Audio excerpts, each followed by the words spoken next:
हमारे आज के इस विश्लेषण का विषय एक ऐसे सवाल से जुड़ा है जो मुझे लगता है हर नए शौकीन के मन में आता है।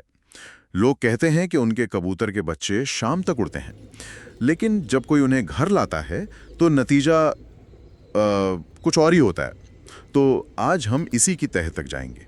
धोखे से कैसे बचें और एक असली चैंपियन कबूतर की पहचान खुद कैसे करें। ये सवाल बहुत ही जायज़ है और इसकी उलझन भी समझ आती है, क्योंकि कबूतरबाजी ना वो सिर्फ आंखों का खेल नहीं है, ये तो एहसास का शौक है। एक कबूतर देखने में बहुत सुंदर हो सकता है, पर उसकी असली ताकत तो उसे हाथ में लेने से ही पता चलती है।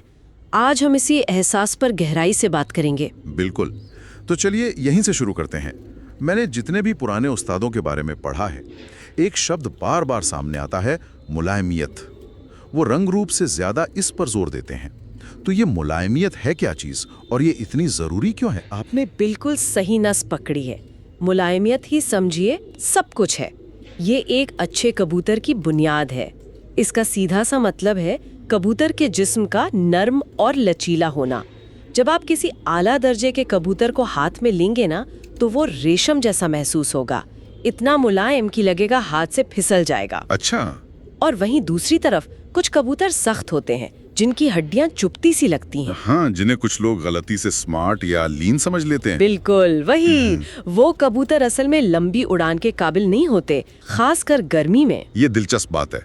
ज्यादातर खेलों में तो लीन होना अच्छा माना जाता है, तो यहाँ ऐसा क्यों? बहुत अच्छा सवाल है। देखिए, कबूतरों में सख्त जिस्म का मतलब है कि उनके मसल्स में लचीलापन नहीं है, खून का बहाव ठीक नहीं है। जो मुलायम कबूतर होता है, उसके मसल्स में ऑक्सीजन बेहतर पहुंचती है और इसी वजह से वो घंटों तक बिना थके उड़ सकता है। गर्मी में तो ये फर्क और भी साफ दिखता है। सख्त कबूतर जल्दी गर्म होकर बैठ जाएगा, पर मुलायम कबूतर गर्मी झेल जाएगा। उसके जिस्म में एक वाइब्रेशन सी महसूस होती है, वो हाथ में टिकता नहीं है। यानी अगर किसी कबूतर में मुलायमियत है तो ये लगभग तय है कि वो उड़ेगा ही, भले ही पर या दुम में कोई छोटी मोटी कमी हो। बिल्कुल, ये पहली और आखिरी शर्त है। अगर कबूतर हाथ में मक्खन जैसा है तो यकीन मानिए वो परवाज देगा। हो सकता है उसके पर में कली छोटी हो या दुम थोड़ी सी चौड़ी हो, लेकिन वो उड़ेगा जरूर। वाह, ये तो बहुत बड़ी सीख है। तो ठीक है, मुलायमियत के बाद कबूतर के ढांचे पर आते हैं। और किन चीजों पर ध्यान देना चाहिए? सिर से शुरू करें? हाँ, सिर से शुरू करते हैं। देखिए, सिर न तो बहुत बड़ा हो न बहुत छोटा। सबसे अच्छा वो है जो गोल हो और आंखों के बीच से माथा थोड़ा उभरा हुआ हो। उभरा हुआ माथा? जी, ऐसा माना जाता है कि ऐसे कबूतर ज्यादा अक्लमंद होते हैं और घर वापसी में माहिर होते हैं। चोंच भी मजबूत होनी चाहिए और नथुने सूखे और साफ। ठीक है, और अब वो हिस्सा जिस पर सबसे ज्यादा बहस होती है, सीने की हड्डी। मैंने पढ़ा है कि उस्ताद लोग इसे कबूतर का इंजन कहते थे। इंजन कहना एकदम सही है। उड़ने वाले सारे बड़े मसल्स इसी से तो जुड़े होते हैं। लंबी और ऊंची उड़ान वाले कबूतरों के लिए नाव के आकार की, मतलब बोट शेप्ड हड्डी सबसे अच्छी होती है। Boat shaped? हाँ, या हल्की सी गोल। ये हवा को काटने में मदद करती है। जिनकी हड्डी चपटी या बहुत ज्यादा लंबी होती है ना, हाँ। वो गर्मी में बिल्कुल नहीं उड़ते। ठंड में शायद थोड़ा बहुत उड़ लें, पर जैसी गर्मी बढ़ी वो जवाब दे जाते हैं। लेकिन हड्डी के आकार से भी ज्यादा जरूरी एक और चीज पर बहुत जोर दिया जाता है, वो है हड्डी और जोड़ के बीच का फासला।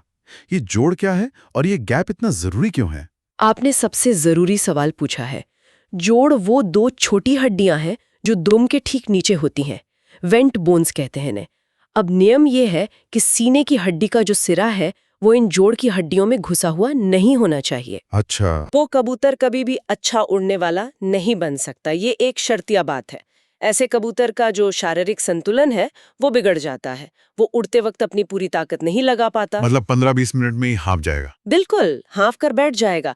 ये एक ऐसी निशानी है जिसमें कोई रियायत नहीं है। नए शौकीन को सबसे पहले यही जांचना चाहिए। वाह, हड्डी और जोड़ का ये कनेक्शन तो वाकई बहुत गहरा विज्ञान है। अच्छा, अब कबूतर के क्या कहते हैं, लैंडिंग गियर यानी पंजों और धुम के बारे में बताइए। बिल्कुल, दुम तो कबूतर का रडर है, दिशा बदलने में मदद करती है। अच्छी दुम की निशानी है कि वो पतली हो। जब कबूतर आराम से खड़ा हो तो उसकी दुम सिमट कर एक पर जितनी चौड़ी दिखनी चाहिए। और अगर फैली हुई हो तो? फैली हुई दुम वाले कबूतर हवा में ज्यादा जोर लगाते हैं और जल्दी थकते हैं।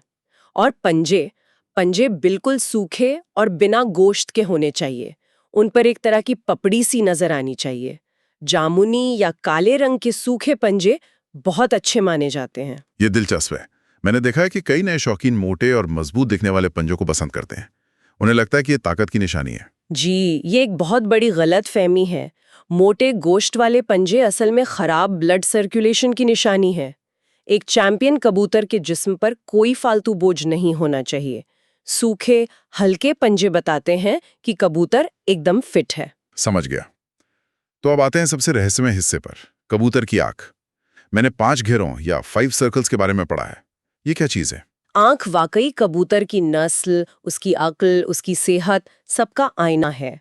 और ये 5 घेरे उसकी गहराई से जांच का तरीका है।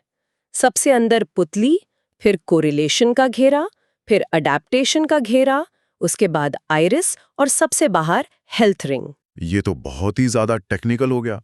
एक नए शौकीन के लिए कोई आसान तरीका है? हाँ, बिल्कुल है।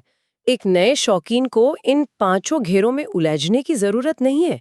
शुरुआत में सिर्फ 2 चीजों पे ध्यान दे। पहली, आंख में चमक, और दूसरी, पुतली की हरकत। चमक? जी, आंख मुर्दा नहीं लगनी चाहिए। उसमें एक जिंदगी, एक चमक होनी चाहिए। और पुतली, वो बिल्कुल कोयले जैसी काली और एकदम बीच में हो। और एक बात, जिस कबूतर का बदन मुलायम होगा ना, उसकी आंख में चमक जरूर होगी। और ये पुतली की हरकत, जिसे कुछ उस्ताद ज़र्क कहते हैं, हाँ, जर्क। ये उसकी दिमागी तेजी का सबसे बड़ा टेस्ट है। जब आप कबूतर को तेज धूप में ले जाएंगे तो उसकी पुतली रोशनी के हिसाब से बहुत तेजी से सिकुड़ेगी और फैलेगी, जैसे कैमरे का लेंस होता है ना। हाँ, जूम इन जूम आउट जैसा। बिल्कुल वैसा ही। ये हरकत जितनी तेज होगी, कबूतर उतना ही ज़हीन और होशियार माना जाएगा। ऐसे कबूतर मुश्किल हालात में घर लौट आते हैं। लोग आंखों के रंग पर भी बहुत बहस करते हैं। सफेद, लाल, पीली, क्या रंग का भी कोई महत्व है? देखिए, रंग ज्यादातर नस्ल पर निर्भर करता है। कोई एक रंग दूसरे से बेहतर हो, ऐसा कुछ साबित नहीं हुआ है। असल चीज रंग नहीं है, बल्कि आंख की बनावट, उसकी चमक और वो जर्क है।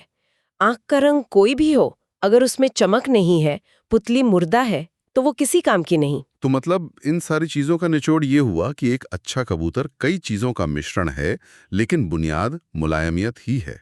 बिल्कुल सही।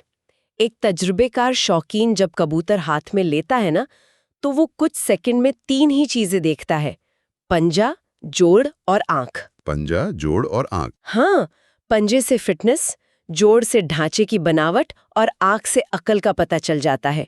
लेकिन इन सबसे भी पहले उसका हाथ मुलायमियत महसूस करता है। अगर कबूतर हाथ में सख्त लगा तो वो आगे जांचने की जहमत ही नहीं करेगा। तो अगर हम आज की इस पूरी चर्चा को कुछ पॉइंट्स में समेटें, नए शौकीनों के लिए एक चेकलिस्ट बनाएं, तो वो क्या होगी? जी, याद रखने वाली मुख्य बातें ये हैं।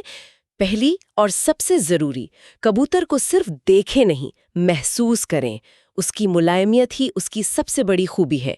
दूसरी, उसका ढांचा, सीने की हड्डी नाव के आकार की हो और हड्डी और जोड़ के बीच 1 उंगली का गैप होना ही चाहिए। ये बहुत जरूरी है। ये नियम तो पक्का है। बिल्कुल। तीसरी, उसकी आंखें।